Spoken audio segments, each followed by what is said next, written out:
What comes to mind when you see the star logo? Well, I have this disdain for that whole star thing because in my era they had the stadium with the opening when they said that God left it open so that he could watch his favorite team. You can't help but to love us. And just this whole talk of them being America's team, and how is it that they become America's team? I've been going against that star for a long time. Even when you see somebody's wearing that thing, you know, somebody has a cowboy star on, it makes you just feel, yeah. It's sort of a learned behavior. Once you get drafted to the Eagles and you're here long enough, you quickly learn how important it is to beat this team. I think this game's a little chippy. This has been a tense physical struggle between these two rivals. My first Cowboys game as a rookie, coming out of the tunnel, we always came out in position groups, and I'm looking up into the face of Harold Carmichael, and all of these big tears are welling up in his face, and so I tightened up my chin strap a little bit tighter. They give it to Scott, and they stop him again! They stop him again! Goes into the end zone, intercepted! Intercepted! The Eagles win! The Eagles win! The Eagles win! Westbrook rolls down at the 1 yard line. It's stripped away! Touchdown! Kids growing up in Philadelphia, it's something that you grow up with. If you're a Philadelphian, when I got to the Eagles, I just kind of fell in line.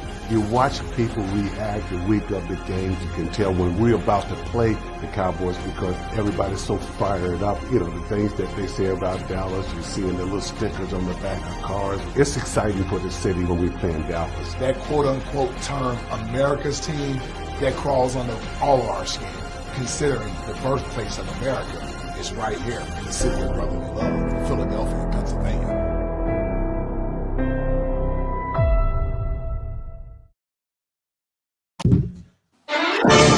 It is Dallas week, everybody, and we are ready. Now, I don't know how pumped up you guys are. Exactly. Johnny Ulecka, Phil Stifle, Jeff Warner. We're all here to break down Dallas Eagles. I'm pumped. Before you welcome anybody to the show, I got to tell you, that was your best video. That was insane. That video had the perfect mix of clips, the perfect mix of comments from legends of the Eagles. That was a great video. Come on, you set the bar really high for videos for the rest of the year. Well, really high. Just wait. I got a pump-up video. It's pretty good coming out on Sunday. They'll like that. But, you know, it's Dallas week. I understand the whole Cowboys are struggling, Eagles aren't struggling, but it doesn't matter what the records are. When it's Dallas Cowboys week, it is something else. It's beyond. It's different. It's always been that way.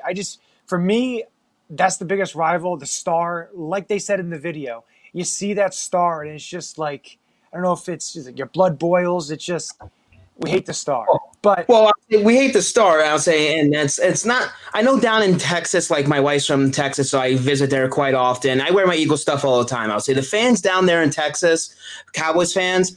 I would say I hate the team, but they're not that bad down there. It's the cockroaches that live in Pennsylvania that jumped on the freaking bandwagon in the mid-'90s just because the star all of a sudden became America's team and they were winning Super Bowls. The fans that have never set foot in the state of Texas even see a Cowboys game, and they want to run their mouths here. So I'll say I don't have a problem for Cowboys fans in Texas, even though I want their team to lose. I hate the Cowboys fans in the state of Pennsylvania or in the Northeast that freaking are just bandwagoners. They're the people that like the Yankees and the Lakers that just will go for anything that's winning at the time. Especially our parents right now. Like my mom, I hate to say it, my mom and my stepdad are Cowboys fans. I butted heads with them growing up as kids whenever it was football season. It was Eagles-Cowboys Day. But you know, Phil, I know you have you're older than us. So this is my third Eagles-Cowboys breakdown show in less than 24 hours.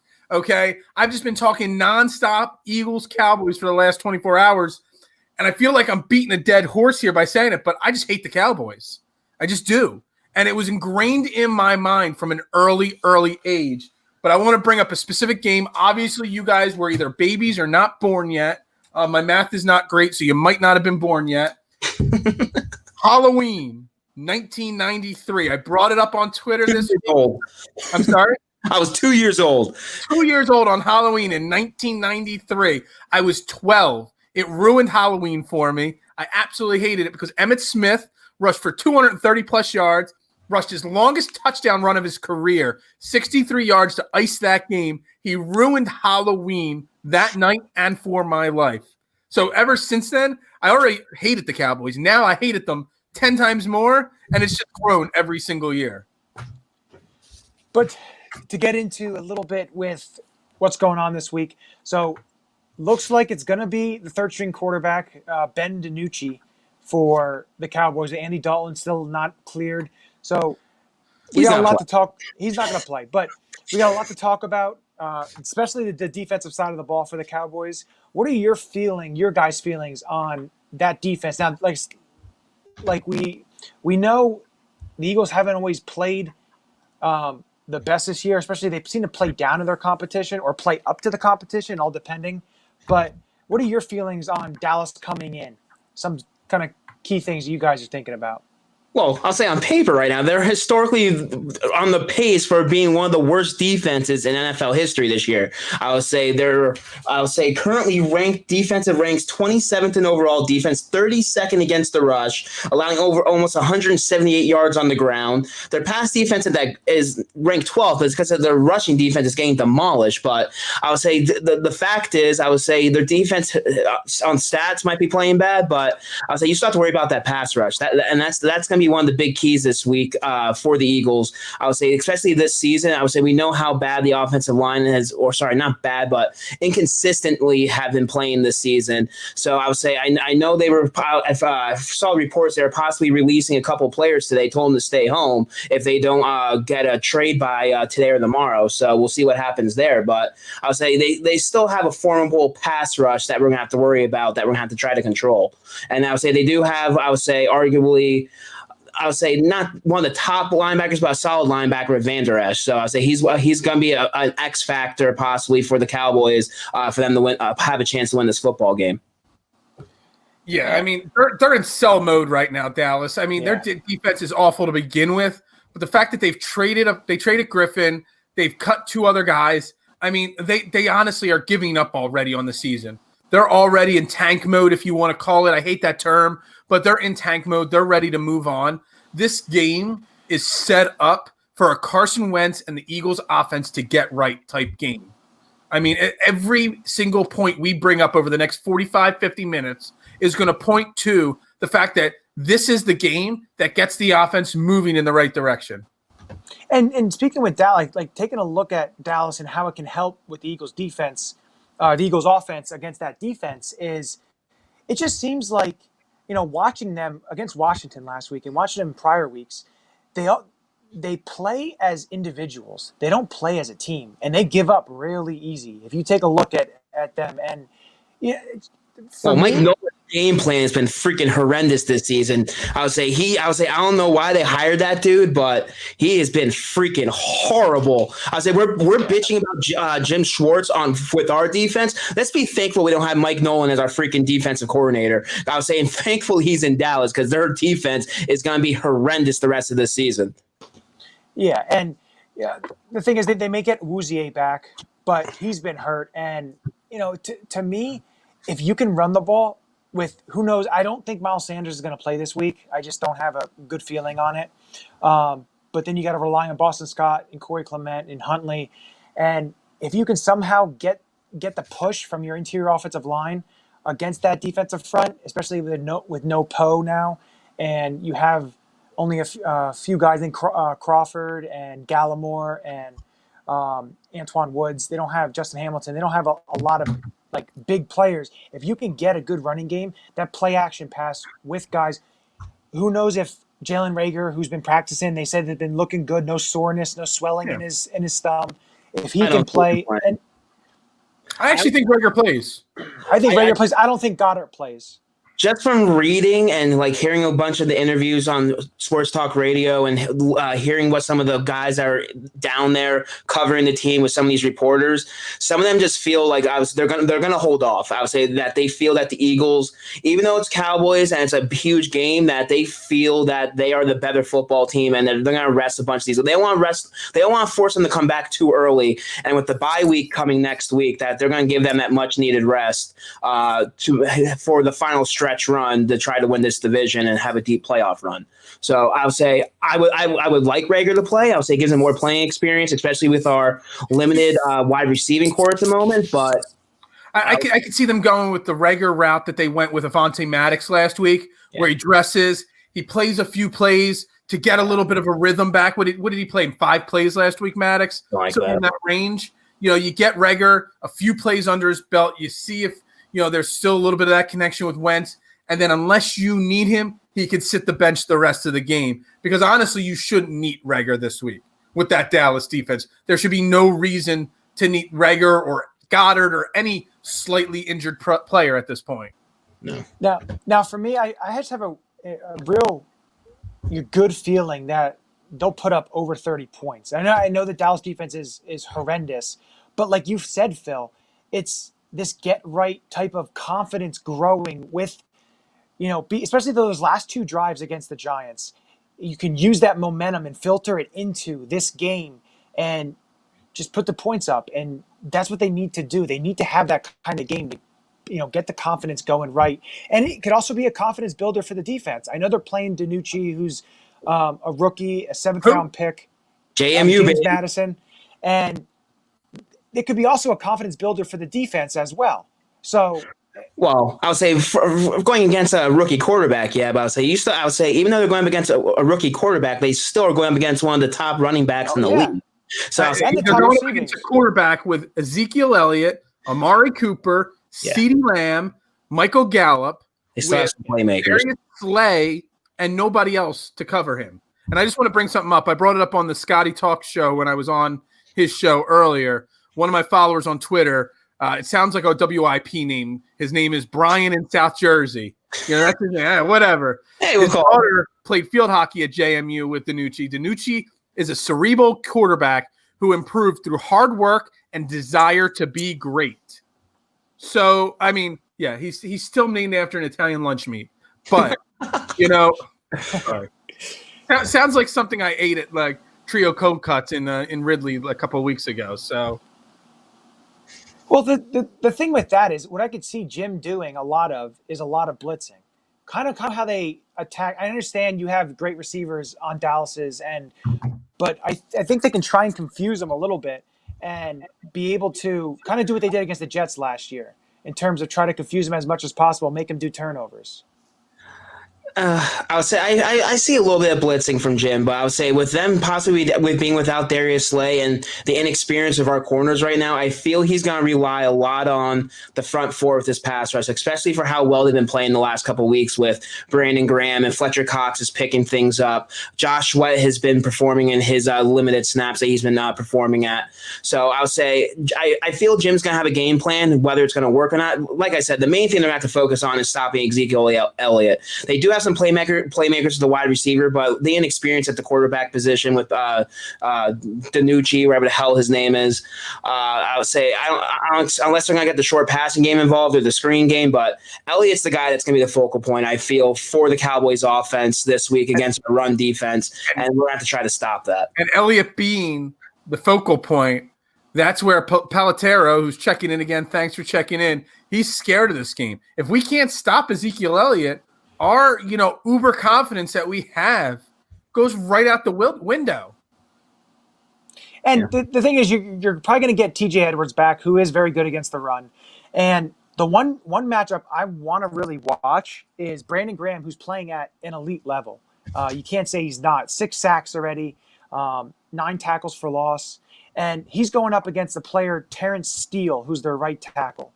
And I saw something he struggles big time with the bull rush.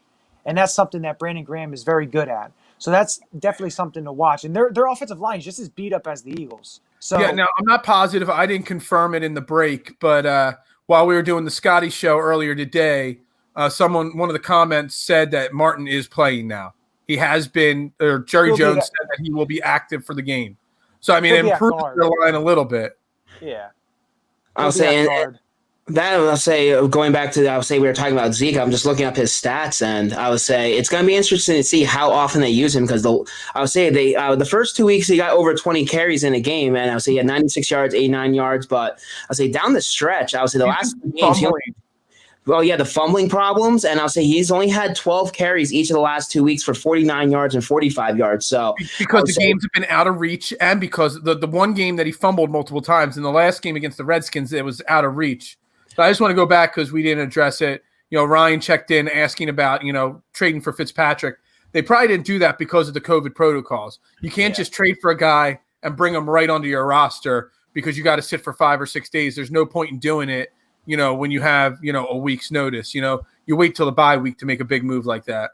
Well, that, and I'll say, who's going to really – I understand it's Ryan Fitzpatrick, and he was playing well for the Dolphins, but he's a 37-year-old quarterback who's been in the league for 16 years, and he's a free agent after this year. I would say, so you're going to have two free agent quarterbacks between Fitzpatrick and Dak that I would say – if Fitz would come here, he's definitely gone. But I would say, if anything, I would say they would probably trade maybe for like a Gardner Minshew, or if he gets benched eventually or something like that. But right now, I would say they're going to go with the young kid, unfortunately, and hopefully Andy Dalton will be back in a couple of weeks. He's going to be your veteran going forward whenever he gets back healthy with the concussion protocol. So I would say if Dalton was out for the year, then maybe. But at that point, like we keep on bringing up, they're basically sellers at the trade block, and if that's the case, they're just be possibly tanking for a higher draft pick if for some reason they're out. They may even trade Andy Dalton at this point. If they're a seller at this point, they're going to trade everybody they can get a draft pick for. So you got a whole bunch of names being jumped up on here: Eli Apple, Howard, Jordan, Royce Freeman, all different names that people are looking at for the Eagles to bring on. You want a name? I got a good name. It's not any of these guys. Brian Hill from Atlanta, backup running back, 6'1", 217. I would go more with Karen Johnson from Detroit, Brian Hill. I'll say, if anything, I would see them possibly bringing back Jordan Howard, unfortunately. What? Not at the amount of money he's getting paid. I would say they've got to reach something, but I would say if they would go for a veteran running back for depth, they're going with a guy that's going to know their system already, a guy that's already been here and knows the playbook. So I don't honestly see them going for a veteran or a backup running back at this point. I feel they're going to go with what they have. Miles Sanders should be back soon. Boston Scott has shown, if given the workload, he can perform. His 2 rushes, Huntley looked good last week. Yeah. He had 3 rushes on the year, and all 3 of them were for positive yards. I'd play him, and I'd play Boston Scott before Clement. Clement just seems like he lost a step. We've talked about it, and I understand he's great on special teams, and that's all good and well. That's great, but to have to rely on him for the amount of carries, it's not going to work out. He just doesn't hit the hole fast enough, and it's just like he lost a step, which it could be. I just don't know. He just doesn't look the same. I'll say with a bunch of trade, I would say rumors going out. I would say the one, I forget who it was. I think it was Lockenfora or someone mentioned that the Eagles are trying to actively try to get a linebacker. So I would say if the Eagles make any type of move at the trade deadline, it's going to be for possibly a linebacker. And just Howie's history, he's not a type of guy that I would say trades draft picks at the trade deadline. I would say it's typically a player for player type of deals. Guys that I would say just don't fit the system. They're on their way out, bad contracts or whatever. But really, who's available at this point that teams are going to be wanting right now? I know the reports came out that they were trying to shop Zach Ertz before his injury. Apparently, a couple of teams acquired about Alshon, about his health. I was going to bring him up. Maybe he's healthy, and the team just doesn't want him playing.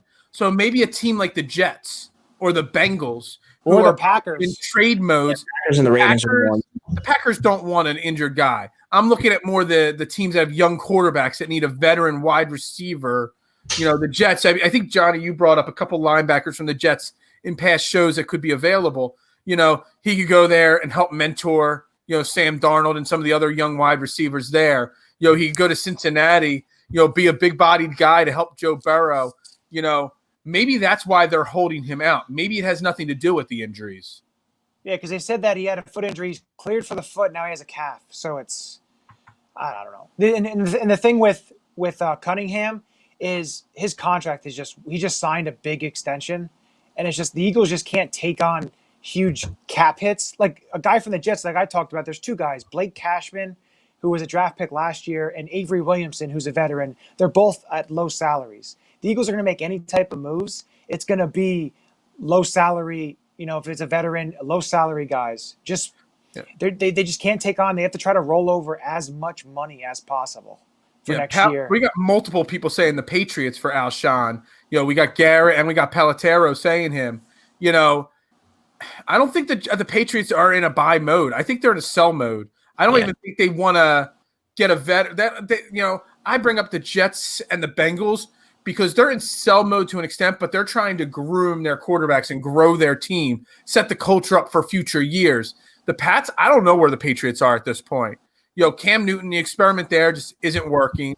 They don't have a single player on offense to build that team around, really. No. So they're in sell mode. They're looking for draft picks if they're selling. I don't think they're looking for a player at all. So in my opinion, the Patriots would not be an ideal team for the Eagles to trade with for anything.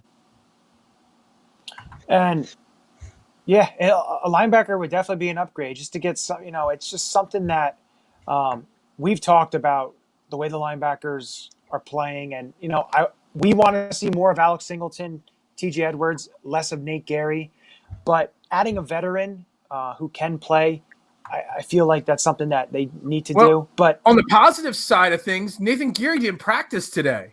So he might be out on Sunday. TJ Edwards is back. Alex Singleton might get a lot more snaps. Maybe we see some more Davian Taylor. Maybe the Alex or the Nathan Geary experiment with some magical injury to his ankle is over finally. No, he no matter what, he's still getting that playing time. For some reason, Jim Schwartz loves the dude. But I was saying, just looking at the Eagles draft picks next year, but Johnny brings up a good point. We keep on bringing it up on the show is they need to know what they have for the future. I would say a lot of these young kids, they need to get some playing time. Whether I understand the Eagles are still in the hunt for things, and I would say they feel they want to put the best players out there, but they need to find out what they have in these young players because next year's draft, I would say they have a first, second, and third. They don't have a fourth round pick, and then they have 2 5ths and a 6th and a 7th. So they're missing a fourth round pick, and I'll say usually in years past, Eagles stockpile a bunch of picks in future drafts to move players in the off or move picks in the offseason to get expiring contracts or some key veterans or at the trade deadline, but. I would say they don't have an arsenal of picks for next season besides an extra 5th rounder that substitutes the 4th round pick that they're not having next year. So I would say we keep on talking about how next year's draft is so crucial for them. They also need to know what they have for the future with a lot of these young players that they drafted and brought in this season.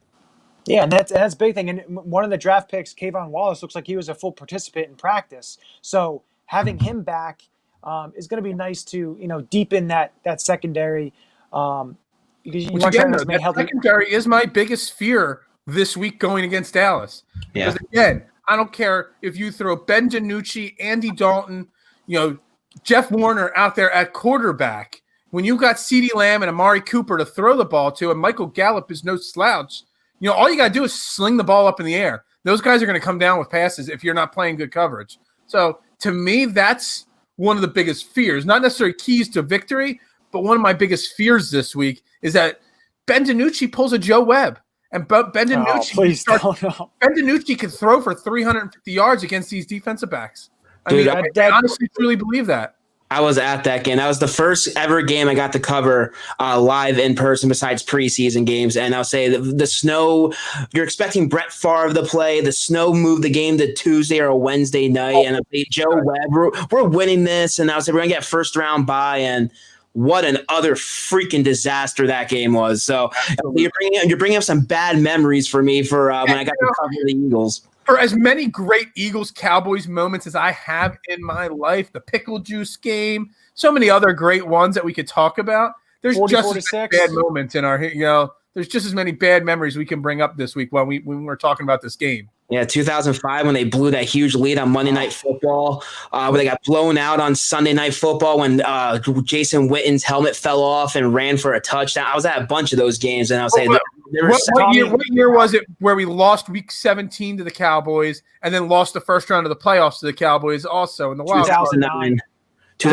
We lost 3 times to them that year. Yeah, back-to-back weeks. We lost at home, and then we lost on the road. That's when McNabb did the air guitar. That was his last year with the Eagles. I actually wrote down air guitar at the top of my note page. Right there, also to not make it more bearer of bad news, but 95 when they lost the playoff game to them, the divisional, where Ronnie Pete started, and then they had Randall come in. 4 years old, Johnny. And then I'm just saying, and then 97, Tommy Hutton fumble.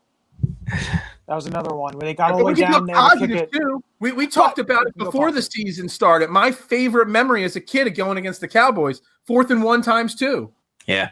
Right, My favorite moment in person witnessing live was that 2008 season where the Eagles had like a 2% chance to go into that game against Dallas for a winner-take-winner-in situation that they needed the Raiders to beat the Bucs, and there was another scenario they needed another game. Chicago and Houston. Houston beat Chicago. Yeah, Houston needed to beat Chicago to win and in. The Eagles destroyed the Cowboys 44-6.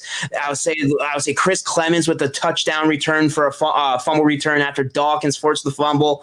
Dude, that game was insane. I would say you would never have thought that we were making the playoffs that year. And then we went on that little run. We lose the NFC Championship where Quentin Demps allows Larry Fitzgerald to go off on us. That should have been a Super Bowl year, damn it. My first Eagles game I ever went to was pretty late in my life. It was 1999, I want to say. It was Andy Reid's first year. Donovan wasn't here yet. They were 3-13. They beat the Patriots at the end of the season in a snowy game, and the tickets were dirt cheap. It's why I went to that game. And Coy Detmer or Ty Detmer, whichever Detmer brother was playing quarterback. Detmer, Was it Coy at that time? I don't remember. Threw a touchdown right in the end zone where I was sitting and everything. It was miserable. It was that icy, wet snow. It was a miserable game to go to, and we just assumed they were going to get smoked because they were such a bad team. You sure that was 98? It might have been 98. Yeah, I was saying because McNabb was here in 99. That was Andy's. Right, so then it was 98. We were 3-13 that year. Yeah, Ray Rhodes last year then. Okay. But it was a snowy late in the year game. I just remember how miserable I was sitting in those stands. But then they came back and won that game, so it was all better. As we're talking about the Eagles-Cowboys rivalry, I would say Carson Wentz was asked about what he sees in the Cowboys defense and how he is excited for Cowboys week. Hey, Carson. A lot of familiar names on that Dallas defense, but they haven't been as successful as they would like, obviously. What have you seen from them, and what do you envision being sort of the first part that you have to do and accomplish against them? Yeah, I mean, they're still a good defense. They still have good players. They still play fast. They mix it up quite a bit, and I think sometimes you've seen early in the year is some big plays or different things happen against them because maybe they're out of alignment or different things. So you got to be ready if you catch them or you do some different motions and different things to kind of mess with their alignments and assignments. You can catch them, in different things. But I got a lot of respect for them. They still got good players. We know what defensive ends they have. We know their linebackers. We know their players, and they know us well. So it's always going to be a fun one, and we're excited for it. This is a rivalry game for you guys. I mean, where's your energy level with, again, a rivalry game coming this Sunday night under the lights, and, again, a chance to continue to cement first place in the NFC East? Yeah, energy's high. First of all, we know it's under the lights, so anytime we know it's a national broadcast, I think everybody gets a little more amped up, a little more excited. Now you throw in the Dallas Cowboys. At the end of the day, we throw out our record and their record. It doesn't matter. It's us and the Cowboys on Sunday night, and we're pumped, we're excited for it, but we still got a long week of preparation to get ready for it, but we'll be ready and we'll be amped up for it. And I'll say that's something you love. I'll say I know as fans we get amped up for Cowboys week, but it's always awesome to see the players get invested into the Cowboys week. I'll say you hear the players all week. You hear Brandon Graham talking some trash on those Cowboys. I'll say Carson Wentz is all in for this week. I would say just the atmosphere, being at home with your fans on Sunday Night Football against the hated rival Dallas Cowboys. So I'll say it's always great when the players are invested as much as the fans are. So it should be. I know Carson trying to give the Cowboys a little bit of credit. He's not going to ultimately trash them and say they suck, but he should have a hell of a game. If he has a bad game this week for any reason, I would say then we had bigger issues with our football team that I would say that we shouldn't be worrying about. Like I said, if we lose this football game, just throw in the freaking towel for the year. And he said that they have the names, and they do. The one thing that I'm really keeping my eye on, and it's something with Jason Peters coming back playing left tackle, and Mailata was switched over to right tackle because Lane and Driscoll are not practicing. Just so you know, that's stupid. Yeah, and that's what I want to do. I want to get your guys' thoughts about that. I know you said. Well, I think I just said my opinion. It's stupid. Well, you said your opinion. You are setting your future left tackle back in his development by putting Jason Peters back at left tackle and moving him to a position at right tackle. He's just starting to get some rhythm, some momentum at left tackle. And you're going to move him to right tackle, another position he's never played. For what? So Jason Peters can go play 40% of the snaps, get hurt again, and then you got to swing him back over there again? No. You play Jason Peters at right guard, right tackle. I don't care where you play Jason Peters, but you leave Jordan Mailata at left tackle. And the decision, whoever made that, it's ridiculous, and that person should be fired for that. Well, I'll say it's not like Jason Peters when he was out there earlier this season when he was playing. It's not like he was playing at a high level. Remember that Chase Young? Chase Young was freaking demolishing him week one when we faced the Washington football team. So the fact that after an injury like this, for how long he's been out, you're gonna try to move him back to left tackle. Yeah, we're paying him as left tackle. That was your own freaking fault as a front office giving into his freaking demands and allowing him to play that. Play the freaking best player. I would say we've been trying to find a left tackle, the fill-in for Jason Peters once he left his football team, and we thought we had that with Andre Dillard. Unfortunately, he got hurt. Now you found that with Mailata as a 7th-round pick, a guy that didn't play football, and he's coming to his own. He's playing well, like you said. Granted, last week he struggled a little bit. He struggled a little bit last week. Yeah. He's played 3 years of football. He's actually only been on a football field in regular season action for like 7 weeks. Exactly. Finally starting to figure it out and learn, and you're going to go messing that up. Why? Because again, as what's his name? I think it was Palatero said it a few minutes ago. So he could be out there, for one play and then take himself out. I just don't want to see it anymore. You got to leave Mailata at left tackle. Let him to continue to develop. Let him continue to get game experience. Exactly. And Palatero also said it was Howie that made the call. Well, Howie's the one that made the call to bring Jason Peters back too. So, and to draft Mailata. And Howie doesn't like to admit that he's wrong. That's why Mailata's still here. But that's also why Jason Peters has been brought back. So I think Howie Roseman's kind of stuck what he does here because he doesn't know which one of his mistakes to go with. You know what I mean? So you got to leave Mailata at left tackle 100%. Yeah, and the thing is, I understand they want because Lane and Driscoll didn't practice, but Mailata just turned 23 years old. He's only 23. Let him stay at left tackle. And Doug said that, Jason Peters will play left tackle, right guard, wherever we ask him. Well, I don't really think that's true, but I think you need to not stunt the growth. I understand that you want to be in practice, all that. I don't care if you put Peters at left guard, you put him at right guard, you put him at right tackle. Put him at right guard, let Pryor play right tackle. I don't care. I think Lane not going to play this week, but you don't go and switch everything up. Because what happens if Mailata has a type of Andre Dillard type of game that he had the Vikings last year, where it's just, it's the opposite side. I know I would say we're on our 13th or 14th offensive lineman, but I would say the one thing I would say with an offensive line, you need to have continuity. You need to have that chemistry with that unit. They need to play as one. And the fact that they keep on shifting people in and out of that lineup with that, not in regards to injury, it's going to ruin the chemistry and they're building that, I would say, that offensive front. And there's a reason why Carson's getting slammed as much as he is and not having the pressure up front, because they're missing assignments. They're not communicating because they haven't worked together as often. Yeah, practice is practice, but in live game action, it's a completely different story. And against a pass rush like this, I would say they need to stick with what's been working. Mailata is the guy that they need to keep at left tackle. He's been the most outside. I mean, Jason Kelsey's even had a very up and down year this year. Yeah. He's played well the last week or two, but he also has had a bunch of really bad games. It's not impossible to imagine that Mailata has been our most consistent offensive lineman this year.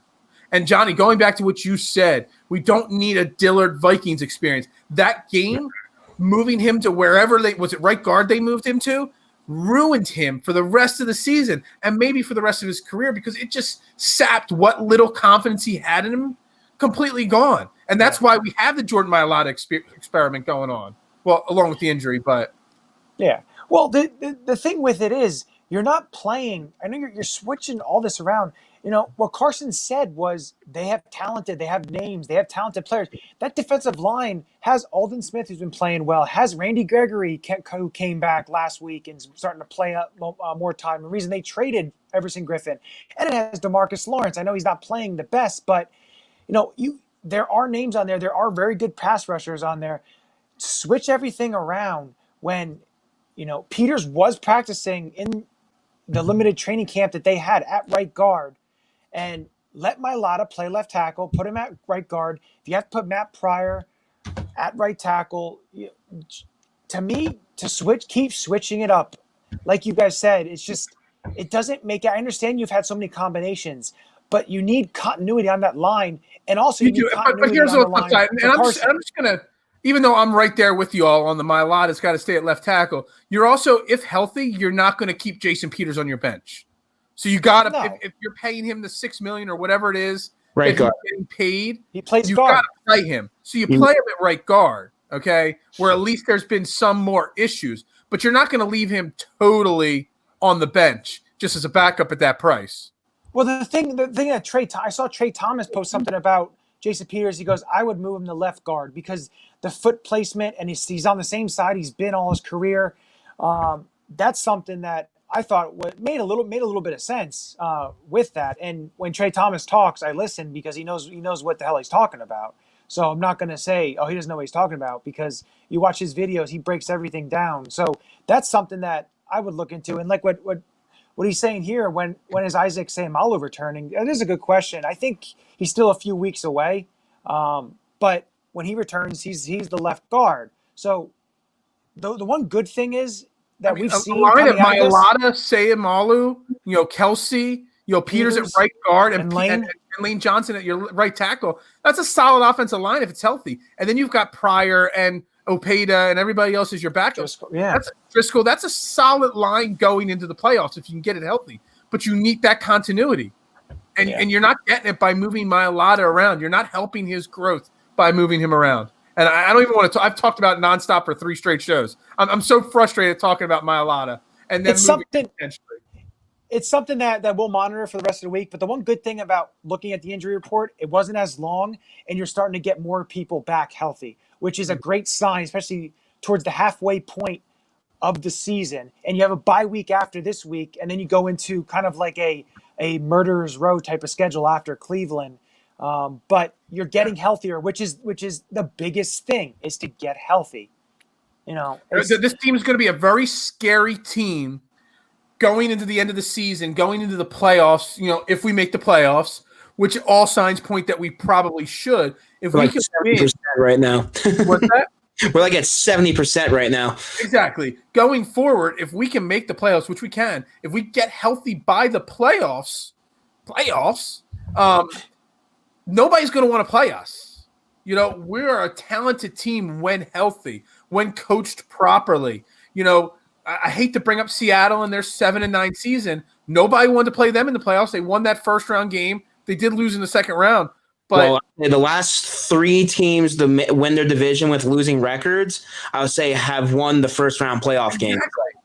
Exactly. So nobody wants to play a team. We win this week, okay? And then we win against the Giants after the bye. We're 4-4-1. If we could beat the Browns and then pull one of the 4 games in Murderer's Row out, that's a 7-8-1 team. That makes us. 7-8-1. It's not 10-6 or 11-5 scary. But you know what? If you can get into the playoffs with the start we had at 7-8-1, I cannot imagine one team wanting to face us at all. Well, I'll say at this point, I would say they can win the rest of their divisional games, lose the rest, and probably still win this freaking division. Probably. Don't sleep on Washington.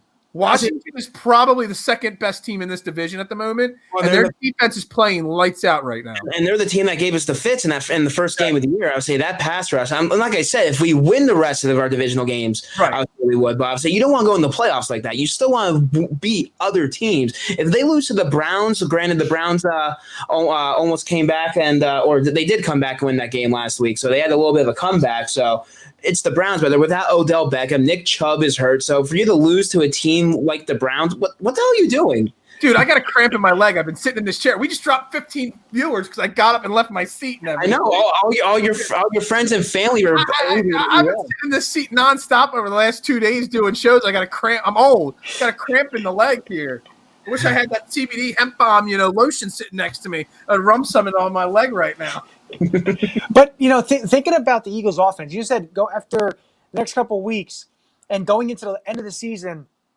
Going later in the season, just think of the offense getting healthy with guys like having a Fulgham who's emerging, having Rager, Hightower, having a guy like Dallas Goedert, Miles Sanders, that offensive line get healthy. The weapons that Carson's going to have if everyone gets healthy, it's looking very, very good. Now, the defensive side of the ball is not as hurt, but getting guys like Avonte Maddox back and having, Jalen Mills slide back to safety and Slay, he's not hurt. He's still playing. Can I ask you guys a Slay question? Did you see that PFF did not have him ranked as a top 25 cornerback at this point of the season?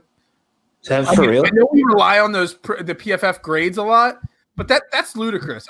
Sometimes they put out grades that make zero sense. He's playing lockdown cornerback. I know he doesn't have a lot of picks or anything like that, but nobody's putting up any yardage against him this season at all. Well, also I think it's the amount of the amount of times he's targeted. Like their weird scenario, the way their formula is because he's so good.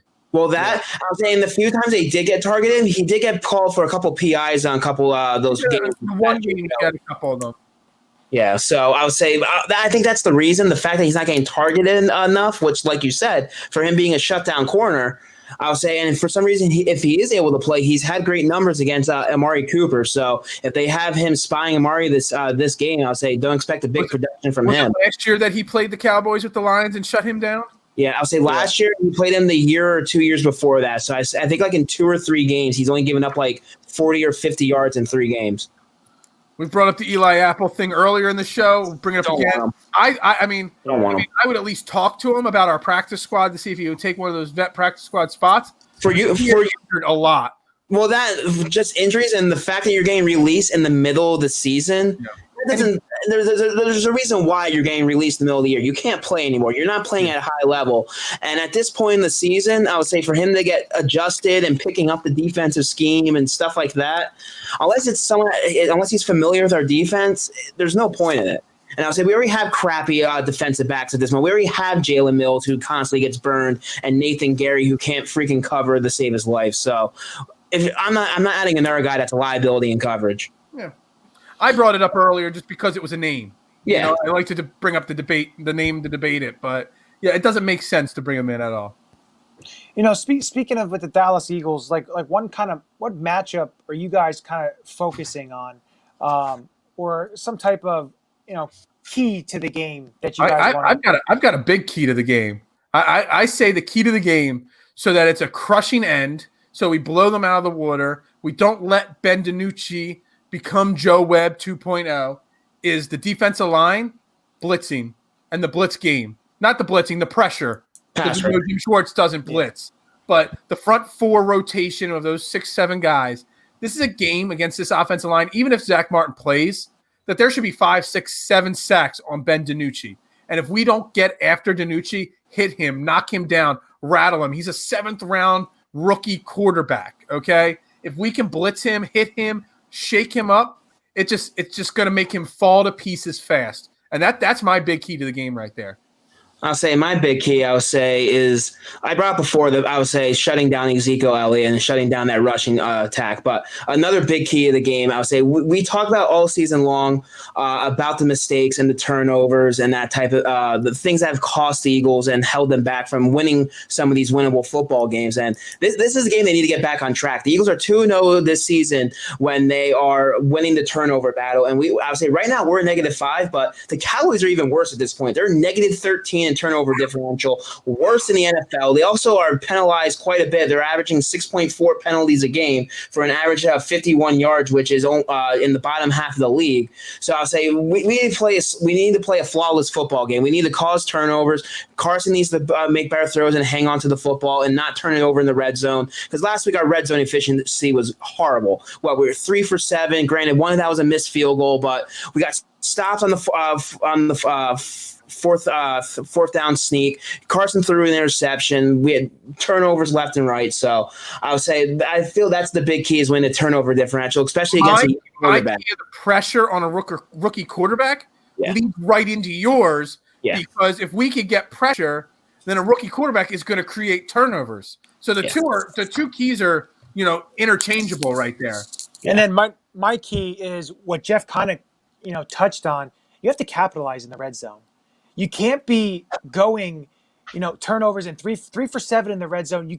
You're in the red zone, and we've seen it with that 2017 season. And when the offense is clicking, they're doing really well in the red zone. And I don't know if it's because you're missing the Ertz Goddard in the middle of the field, being able to, dude, Ertz has been garbage. But no, I'm not saying. I'm saying previous years. The fact that Richard Rodgers has more receiving yards in like half the amount of snaps than Zach Ertz. He's playing well. He is playing well, but he's playing very well. There's a reason why he's a backup though. I'll say Wentz is finding him, but sorry, get back to your point. But no, you have to capitalize in the red zone, and that doesn't mean put Hakeem Butler out there so he can not jump for a ball and just let it drop. So you need to be able to score touchdowns. I'd like if they kick a field goal here and there and actually make it and not miss it. But you have to capitalize in the red zone, especially this team. If you get out an early lead on them and start really attacking them, they're going to fold up and they're going to quit. They've showed it already this season in a number of games. So that's my big thing. If you could score points, and it may be 20, 21 points, because who knows if Danucci's going to be able to score. So to me, it's capitalizing the red zone. That's my huge key. We talked about the capitalizing on turnovers and all that. I think we all agree that last week against the Giants, the way it ended at the end of the game was a confidence boost for Carson Wentz, correct? This is a game where he could take that confidence to the next level by continuing to dominate. And then all of a sudden you get Carson Wentz on a roll. And all of a sudden, the momentum starts going. When we get to Cleveland or Seattle or Arizona, all of a sudden, we'll see the MVP form. Yeah, we're going to see him at peak form. I mean, so weeks 1 through 3, he was the 31st ranked quarterback in the NFL. In the last 3 weeks, he's the 9th ranked quarterback. What's up, Scott? Thanks for checking in, buddy. I love Scott. Scott makes the best wing sauce in the world. Award-winning wing sauce here, this guy, Scott. I love him. But I'll say the key to that continuing that confidence is making sure that they are capitalizing and starting the game off hot. I'll say we saw last week. We thought last week's game they were going to just roll the Giants. They saw the up-tempo offense. You saw them clicking. You saw the short passing game. You saw them moving the football down the field, and then it just stops. And I'll say every single week, Carson and Doug are constantly asked, why are you guys decent in the first quarter and the fourth quarter, and then the second and third, the offense just completely disappears. And I'll say you don't move the football. And honestly, it's kind of alarming a little bit. I'm not trying to be a Debbie Downer, but it's kind of alarming that Doug and Carson both neither really have an answer why the offensive production in the middle of the game just disappears. And I'll say they're unable to move the football. There's mistakes constantly. I'll say we need a flawless 4-quarter football game from this offense, and we need to see a huge offensive output, because if not, if they continue, granted, the Cowboys are a bad football team, but if they let them stay around for 4 quarters of football, we might not be talking about victory next week, and we might be talking about a team that is now no longer in first place heading into the bye week. Yeah, and you can't – the thing is, what I said earlier was you can't play down to the Cowboys level. And kind of like what they did with the Giants, they let the Giants hang in there. If you let a bad team hang around, you're going to wind up losing the game. They almost did that on Thursday night. Well, contrary to the point, I would say to play a little bit devil's advocate, honestly, we're not that good of a football team either. So I feel we're a little bit better than the Cowboys. We're definitely better than the Giants, but it's you are what your record says you are. Exactly. So it'll be interesting to see how the rest of the season plays out. But honestly, just the way this team is assembled, we keep on bringing up the holes that this team has. We're not really a quality football team in this league. We're not right now the Tampa Bay Buccaneers or the Green Bay Packers in the NFC. If we make the playoffs and win a playoff game, I'll be happy. But I'm not right now on October the 28th, heading into Week 7. I do not feel that we're a team that we make the playoffs. We're going to make a strong run for the Super Bowl. That's just my opinion right now. And of course, there's a lot of season to be played out. There But is. if the thing is, if you look at all these teams in the NFC, I understand their records or what they say, and the Eagles are only that. Everybody's beatable. Everyone has their own flaws. I said that before the season started. That the Exactly. NFC wide open. Seattle lost to Arizona. The Bucs have lost to the Bears, and then this week came out and smoked the Raiders. Anybody can get beat in the NFC at any point at this moment. So the Eagles are, they're a scary team if healthy and they get the momentum. But again, like Jeff said and I said, their record is what they are. Which, what you said where NFC is, the thing is you don't know each week, which makes it kind of tough. If you guys want to go into the Ulecka Locks, we can go into picking some games. It makes it tough. I had a tough time trying to pick some of these games just because, it's tough. A couple of ones that I was going to pick, I shied away from because I thought it was just kind of outrageous. Dude, some of these lines are pretty. And the problem is, and tomorrow night we got the fantasy and gambling show back on its normal time. I'm back in the hosting chair. If Jason and Josh did not quit after being stuck with Johnny last week, I'm just kidding. But I'm gonna really. A couple of weeks ago when Josh wasn't there, me and Jason really dove into like fantasy theory a little bit and like what you have to look for and think of when picking games or picking fantasy lineups. I'm gonna really pick Josh's mind because I'm having a terrible season the last 3 weeks picking football games, not just here on FanDuel Sportsbook where I'm placing bets. I'm constantly picking the wrong games. And so we're going to dive into a little bit more theory on that tomorrow night. So make sure you definitely check it out because, my theories have always been a certain way on how to pick games. It's obviously not working. So the goal is not to, what's worked in the past and for long stretches of time, just because you get, a down week for a couple weeks, you don't want to, stop going with what's always worked on picking games. I need to get my boy Football Joe Fortenball on your show so he can give you some advice. I'll say he hosts the ESPN betting show that they hold Sunday morning, 9 in the morning on ESPN. So I need to hit him up one of these days. He owes me a little bit of a favor from Tom. I love to have an ESPN guy. Yeah, definitely. I'll say who wants to go first with their Ulecka Locks? I mean, I got him here. I got the Eagles. I'm not going to tell you my final score, but I got the Eagles covering. When I wrote it down yesterday, they were 7.5-point favorites. It's going up to 8.5-point favorites. From everything I've read, 90% of the money is coming in on the Eagles. So if you're going to bet the Eagles, get it in because it's going to go up that number. I would not be surprised if by Sunday morning that Eagles line is -10, -10.5. So get it in. I wanted to get it in at 7.5. I didn't. I've got it locked at -8.5. So that's game one. Game two, another big line. I hate taking big lines. But I got the Bucs at 10.5-point favorites over the Giants. I think that's an easy pick in my opinion. I'm not going to pick the Jets game, which what are they, like -19 or something like that? -19.5. Yeah, I'm going to stay away from that big line. 20.5. I just checked before the game. Yeah. So I'm going to go Bucs -10.5. They really showed me something. Brady's really playing really well. Gronkowski is finally getting back into football shape. I'm loving the Bucs right now. And I'm going to go with the Chargers. -3. That's my locks. Okay. Those are good. So who's Chargers? Chargers are they playing Denver.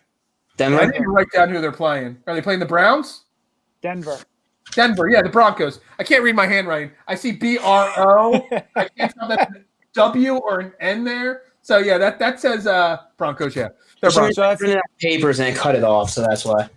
Gotcha. If everybody doesn't know, Phil did not go to school for writing.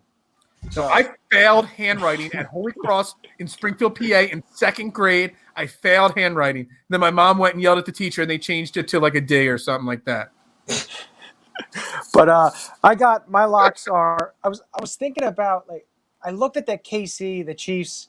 I'm like, I can't pick the Chiefs. I will pick the Chiefs in my elimination pool though this week. I will be picking them.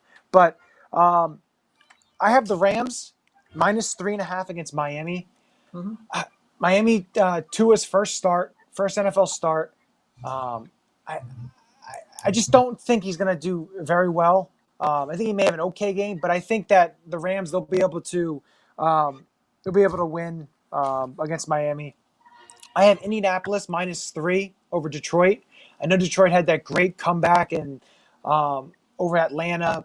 but I just think Indianapolis's defense, and I think they'll be able to put up enough points on that bad Detroit defense to be able to come away with that.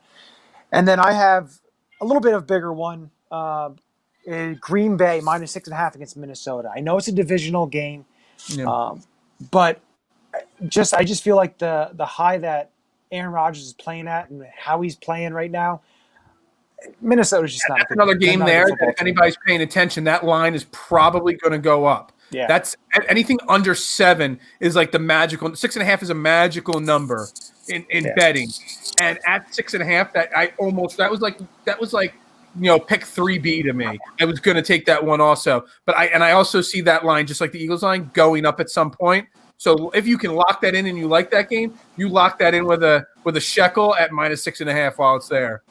Yeah, exactly.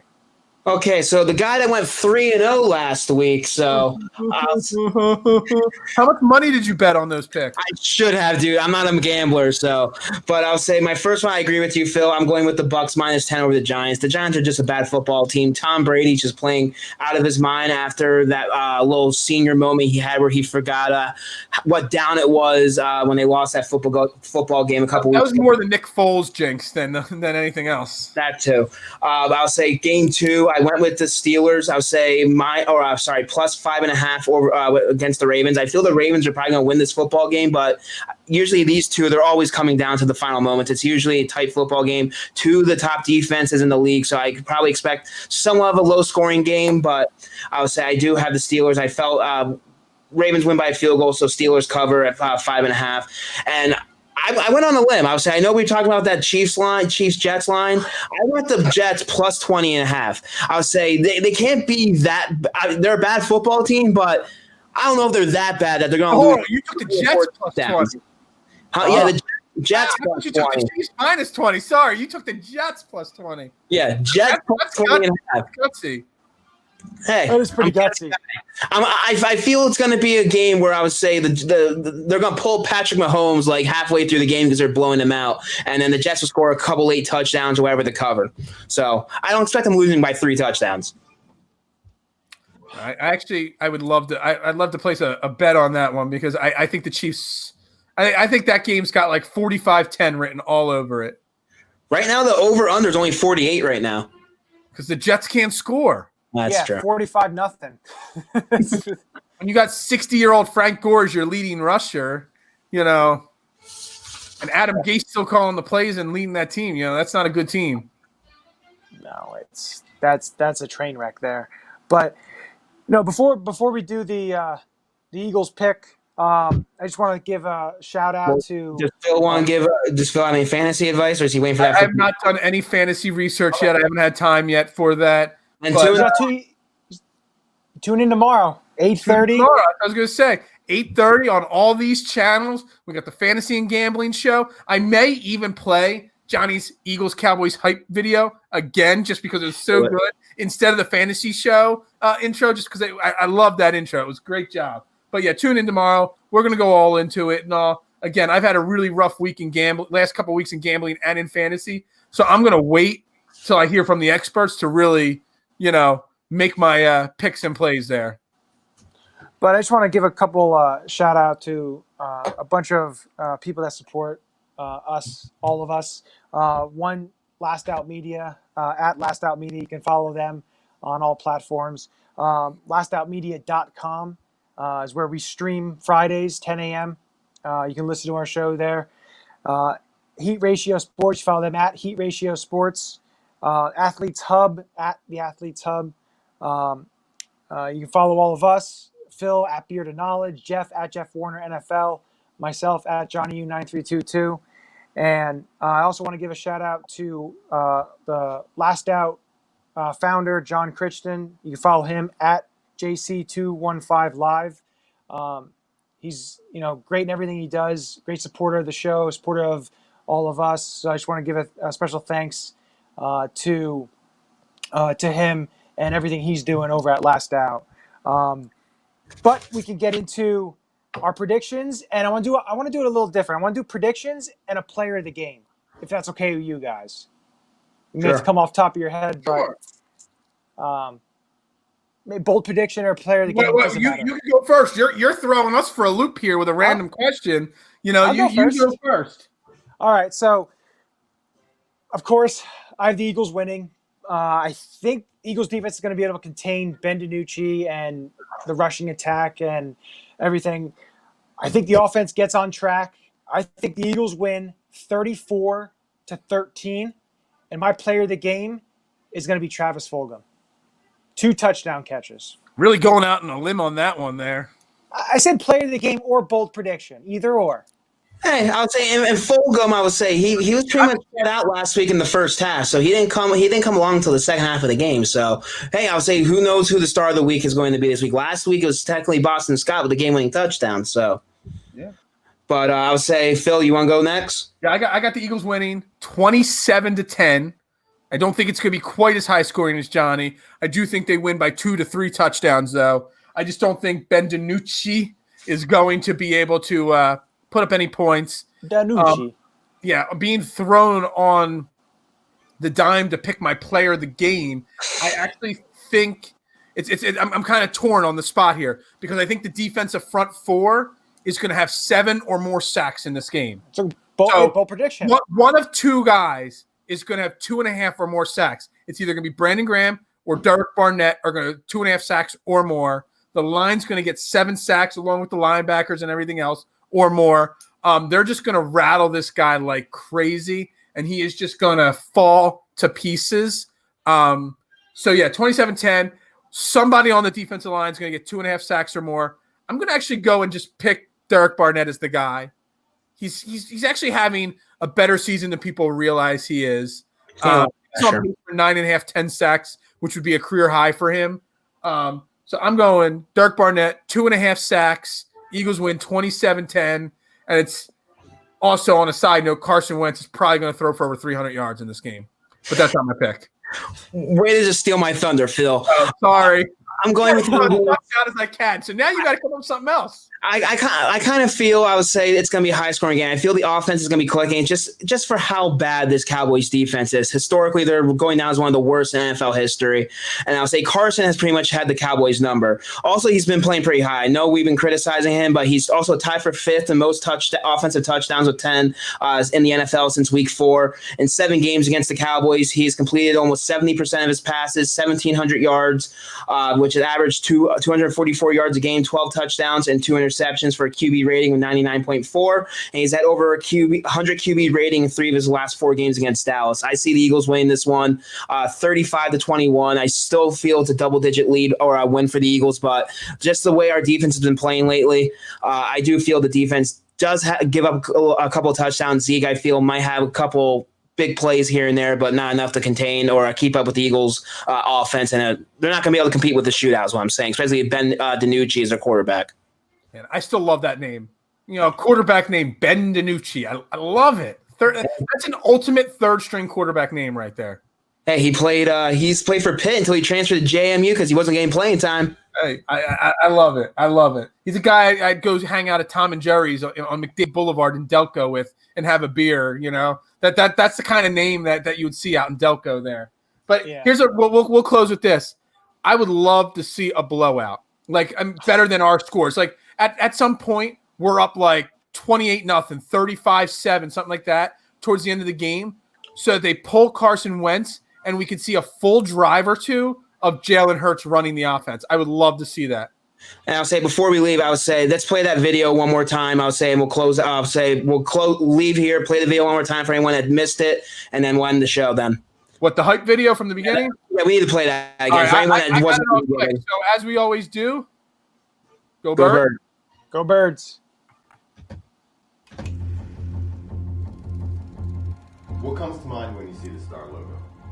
Well, I have this disdain for that whole star thing because in my era they had the stadium with the opening when they said that God left it open so that he could watch his favorite team. You can't help but to love us. And just this whole talk of them being America's team, and how is it that they become America's team? I've been going against that star for a long time. Even when you see somebody's wearing that thing, you know, somebody has a Cowboy star on, it makes you just feel, yeah. It's sort of a learned behavior. Once you get drafted to the Eagles and you're here long enough, you quickly learn how important it is to beat this team. I think this game's a little chippy. This has been a tense physical struggle between these two rivals. My first Cowboys game as a rookie, coming out of the tunnel, we always came out in position groups, and I'm looking up into the face of Harold Carmichael, and all of these big tears are welling up in his face, and so I tightened up my chin strap a little bit tighter. They give it to Smith, and they stop him again! They stop him again! Goes into the end zone, intercepted! Intercepted! The Eagles win! The Eagles win! The Eagles win! Westbrook rolls down at the 1-yard line. It's stripped away. Touchdown! Kids growing up in Philadelphia, it's something that you grow up with. If you're a Philadelphian, when I got to the Eagles, I just kind of fell in line. You watch people react the week of the games. You can tell when we're about to play the Cowboys because everybody's so fired up. You know, the things that they say about Dallas, you see in the little stickers on the back of cars. It's exciting for the city when we're playing Dallas. That quote-unquote term, America's team, that crawls under all of our skin, considering the birthplace of America is right here in the city of brotherly love, Philadelphia, Pennsylvania.